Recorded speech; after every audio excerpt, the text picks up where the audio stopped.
Can you give me examples of substances in your life?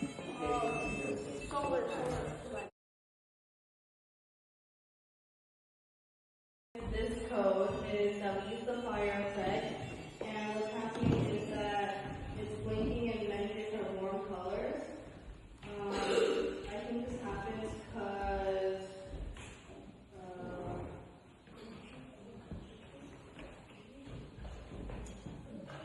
it uses random gradients, and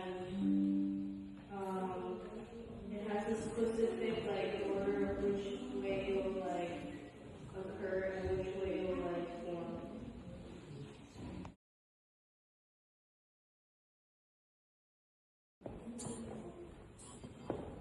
What's going on? It's like very hot. What's going on then? When we put lines, when we make it dry, it's working. Why? It's like a sensor.